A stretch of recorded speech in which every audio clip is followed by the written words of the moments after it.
So quite a few people have asked recently, what's involved in removing these rear light sets? So I thought today we'd have a look. So obviously what we can see when we open the boot, inside, we've got this panel here, which we're going to have to remove. It's the bit where there's basically the handles that you can use to pull the boot lid shut. So let's have a look at removing that. So I'm going to try using the normal pry tools, just these ones, that I normally use for most other things too. But before we can do that, don't forget that we've just got a Phillips screw inside each of these handles. So one now and just one in there. Okay, great. So we may remember from when we did the boot wiring loom video, when we looked at this, we had to take this off also. And just looking at it, we've got quite an array of different fixings, and there was the one that we broke on that time previously, which has never been an issue since either. The one that's a little bit tricky is the one that's in line with the fixing screw there, because it's right in the middle, one of the last ones to come off. And then obviously the same over here as well. And then just down this side, we've got exactly the same fixings. So there's 1, 2, 3, 4, these two here in the middle, 5, 6, and then the same here, 7, 8, 9, 10. When we look at the inside of the boot, what we can see obviously is where the fixings come from. So obviously over here, this one here, then we had the fixing with the Phillips screw there, the other one there, the two either side of the rear wiper, and then obviously the same over on this side. And then looking up inside, what we can see straight away, that we've got a fixing right here and another fixing here. You might be able to see just about inside the back there that there's another kind of clip, so I'm guessing it's going to kind of ease away and then it will pull out to the middle of the car, or kind of pull out in that direction so it releases that clip. So let's get these two fixings off. So these are a 10mm.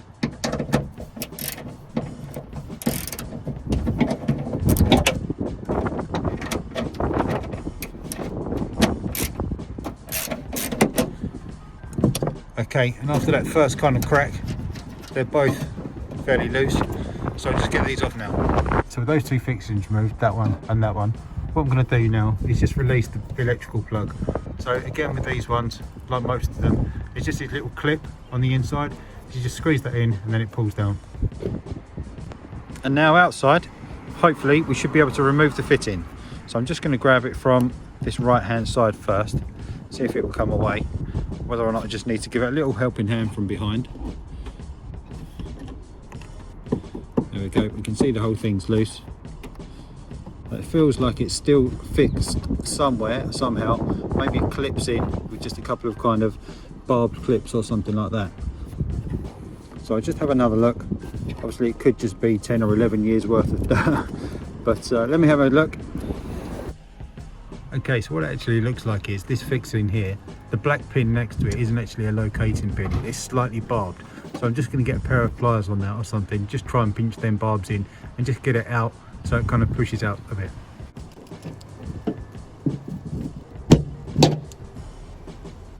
So then now from the outside of the car, we can see it looks slightly away from it already. So we should, fingers crossed, just be able to give it a pull. And we can feel, or I can just feel that clip that's over here on this side, just having a little bit of resistance. Okay, so here's that clip that I was saying about, and all I had to do was just kind of give it a little push into the side. You can just see it moves like that, and that was enough basically just to allow it to come away. And then just giving it a wiggle so it clears this seal. Other than that, yeah, it was all good. It then come away. So there we go, removing that light. So inside the opening we can see obviously where the fixings were. That's where that last clip was, the two fixings and then that barbed locating pin. And obviously we just got this whole recess, which now what I do is just take the opportunity to give it a good clean up before we put it back. Okay, so that's looking a whole lot better, so let's get it back in. When you've got the unit back in place, just wash around the edge to make sure that this seal sits in properly, or just goes over properly. And then once it's in there, you should just be able to push it down. There we go.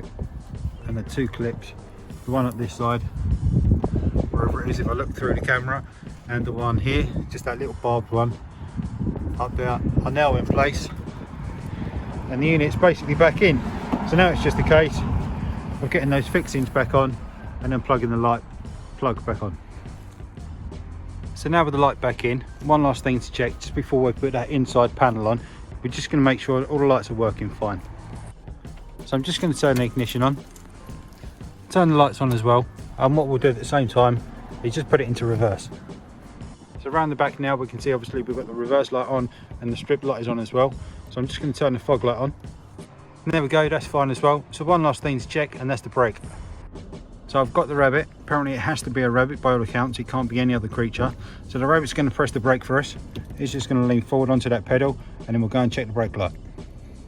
Okay, brilliant. So brake light's working fine as well, and obviously we can see the third brake light at the top as well. Okay, so there we go. So I turned the lights off, I turned the fog light off, I turned the reversing light off. So that's just a brake light. If the rabbit now lets go of the pedal, we should be able to see them go off. Okay, thanks rabbit.